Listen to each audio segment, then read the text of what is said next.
In this video, we explain the most common philosophical ideologies with you. Whether you're a curious thinker or just looking to expand your horizons, this video got you covered. Let's start with Stoicism.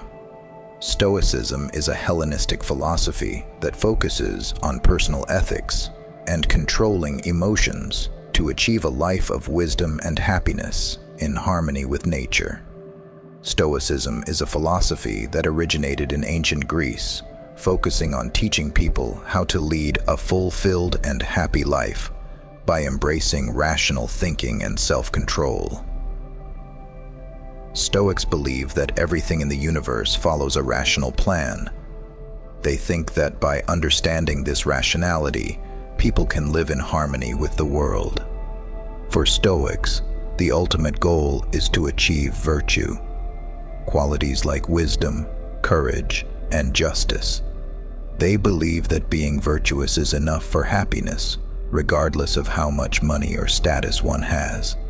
Stoicism teaches that we should focus only on things we can control, like our own actions and thoughts, and not worry about what we can't control, such as other people's actions or natural events. Stoicism offers useful tools for dealing with life's ups and downs. It helps people focus on their own behavior and attitudes, aiming for personal growth and inner peace. The next is Taoism. Taoism is a Chinese philosophy that emphasizes living in harmony with the Tao, a principle that is the source, pattern, and substance of everything that exists. The core concept in Taoism is the Tao, often translated as the Way. The Tao is the ultimate creative principle of the universe.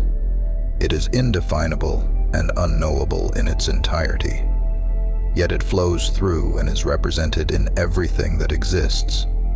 Taoists believe that humans cannot fully comprehend the Tao, but can live in harmony with it by embracing its natural flow. Taoism promotes a life of simplicity, modesty, and humility. It teaches that true contentment comes from realizing and accepting the simplicity of existence, rather than striving for material wealth or social status. In summary, Taoism teaches that wisdom and well-being come from understanding and aligning oneself with the natural rhythms and inherent balance of the universe, embodied by the Tao. Through principles like Wu Wei and Yin and Yang, Taoists strive to live a life of harmony, simplicity, and deep connection with nature. The next philosophical ideology is Platonism. Platonism is based on the ideas of Plato, with an emphasis on the existence of unchangeable and eternal ideas or forms, independent of the material world. Plato believed that beyond our everyday physical world, there is a higher realm filled with these eternal and unchanging forms. According to Plato, what we see and touch in the physical world are just shadows of these true forms. For example, all the circles we draw or see are imperfect reflections of a perfect circle that exists in this higher realm. Plato thought that real knowledge comes from understanding these perfect forms, as they are the only true and unchanging realities. He illustrates this idea with a story called The Allegory of the Cave. In this story, people live in a cave and see only shadows on a wall, thinking that's all there is. Plato compares philosophers to people who escape from the cave and see the real objects in the sunlight, realizing that the shadows are just illusions. Plato also believed that the soul is made up of three parts: the rational part, the spirited part, and the appetitive part. A person becomes virtuous or morally good when these three parts work in harmony, with the rational part leading. This balance leads to just actions and a fair society. Platonism teaches that by understanding these perfect forms, we can gain a deeper understanding of the world and ourselves, leading us toward a life of virtue and harmony. Then we have Aristotelianism. Aristotelianism is the philosophy of Aristotle, which focuses on logic, science, and ethics, and has had a significant impact on Western intellectual history.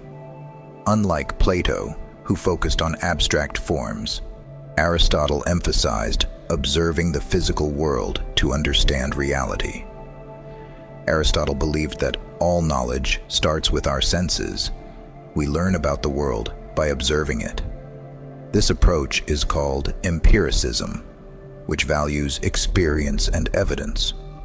Aristotle introduced the concept of the four causes to explain why things exist or occur. These causes are material cause, what something is made of; formal cause, the form or arrangement of something; efficient cause, the trigger or agent that makes something happen; final cause, the purpose or goal of something.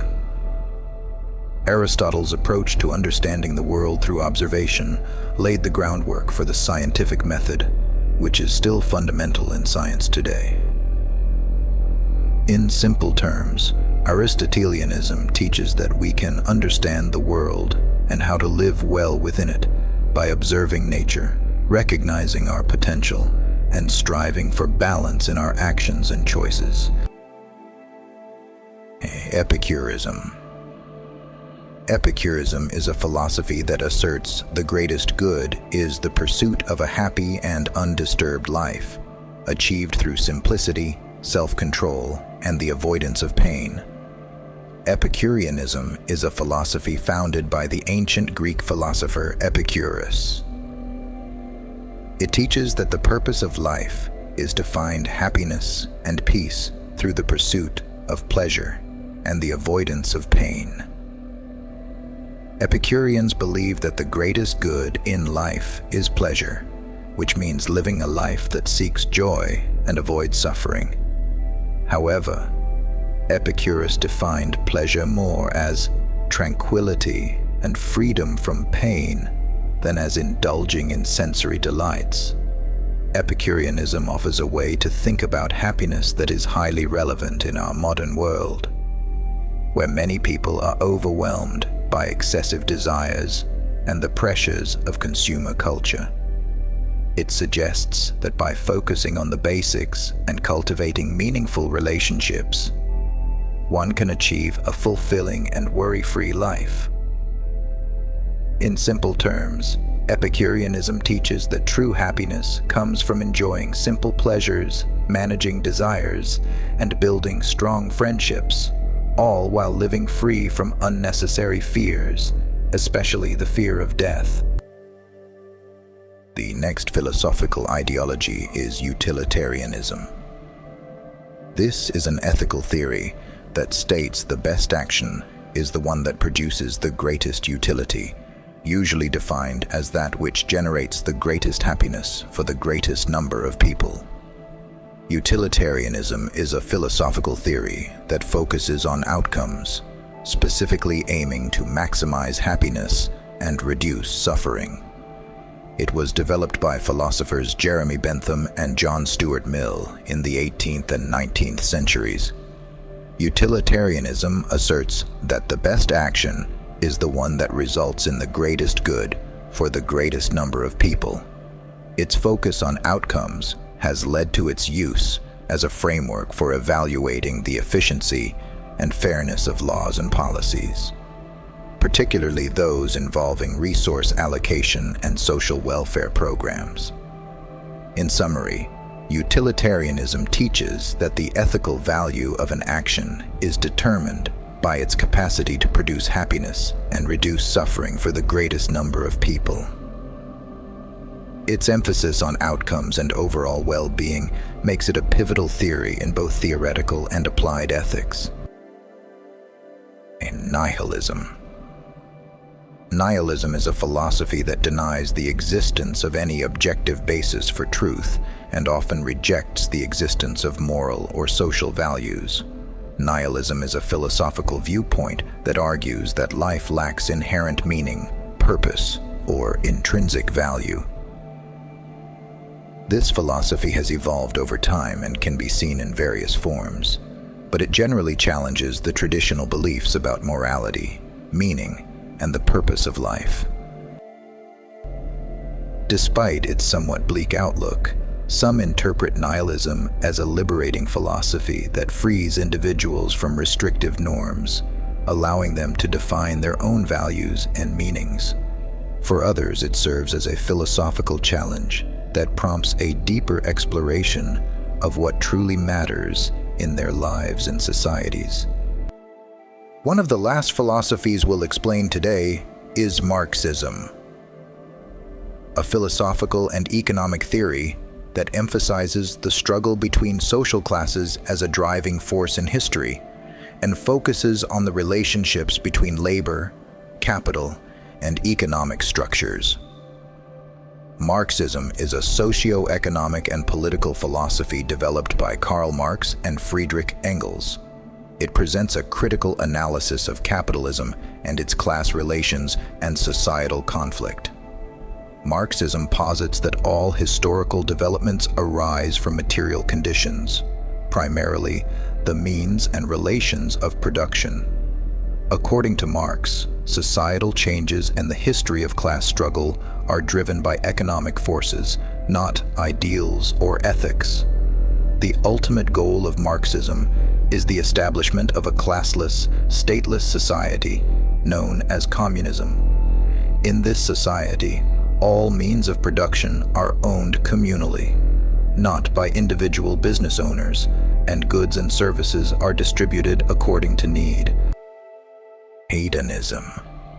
The belief that pleasure is the only intrinsically valuable good, and that the pursuit of pleasure and the avoidance of pain are the primary motivating factors in human life. Hedonists argue that actions are right if they lead to pleasure and wrong if they lead to pain. In contemporary settings, hedonism influences many aspects of human behavior and decision-making.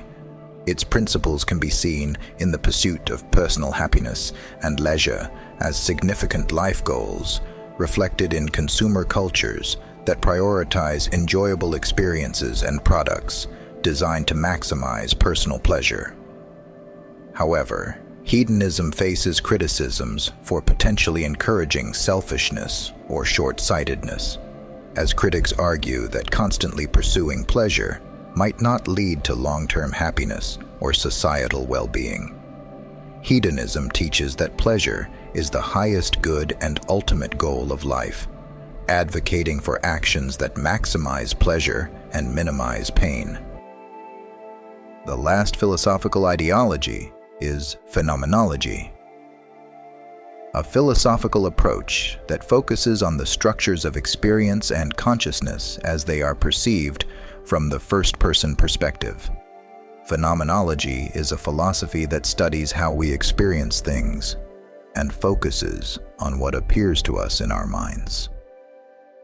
It started in the early 20th century with Edmund Husserl. Phenomenologists begin by putting aside any assumptions about the world around us, so they can look closely at how we experience things. They describe experiences as they happen without trying to explain them. This approach has influenced fields like philosophy, psychology, sociology, and anthropology. In psychology, it helped develop phenomenological psychology, which looks at how individuals experience the world. In sociology and anthropology, it's used to study culture, identity, and social interactions. Overall, phenomenology gives us a way to understand human experience and consciousness better, helping us grasp the complexities of our subjective reality. Thanks for watching. Which of these ideologies do you find the most intriguing? Please let us know in the comments.